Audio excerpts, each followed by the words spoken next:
reduce the effects of emotions and negative psychology? I think it's important not to think about eliminating emotions. First off, it's impossible. Secondly, it's probably not a good idea anyway. Our emotions bring us lots of genuinely useful information. It's impossible for us to pay attention to all of the information that's coming at us all the time. And lots of professional traders talk about, part of the journey from novice to experienced trader is learning what to pay attention to.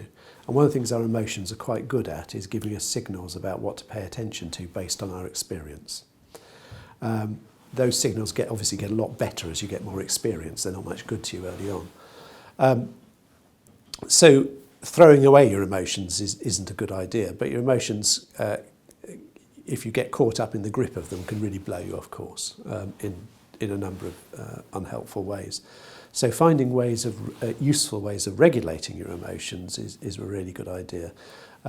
One of the things, of course, is that over time traders naturally develop a certain degree of detachment from the sums of money they're involved in. This came home to me, a big star, when I interviewed a trader who said to me, he was talking about in the past something had gone wrong, and he said, I'd lost £10 million, he said, and that was in the days when £10 million was a lot of money. And I thought, what? When did £10 million stop being a lot of money? I kind of missed that memo.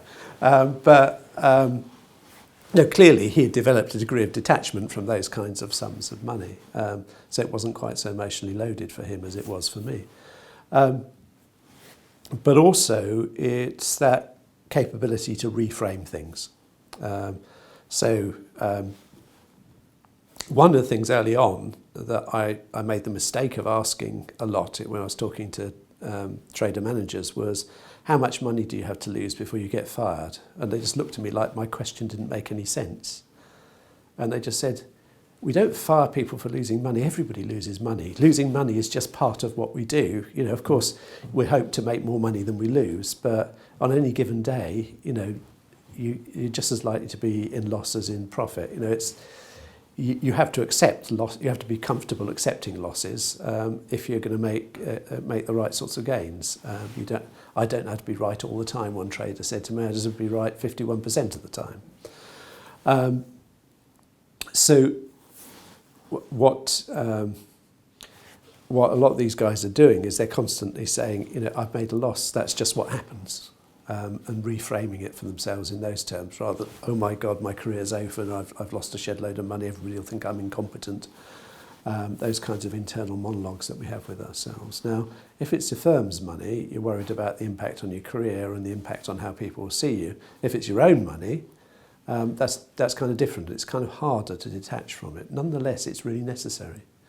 And that's one of the reasons I keep on saying, if you're going to speculate and try and time the market, then do it with money you can afford to lose, because it's very hard to be emotionally detached about money you can't afford to lose. By the way, I think it's a really bad idea anyway to speculate with money you can't afford to lose, because there's a good risk you will lose it. You have to accept that.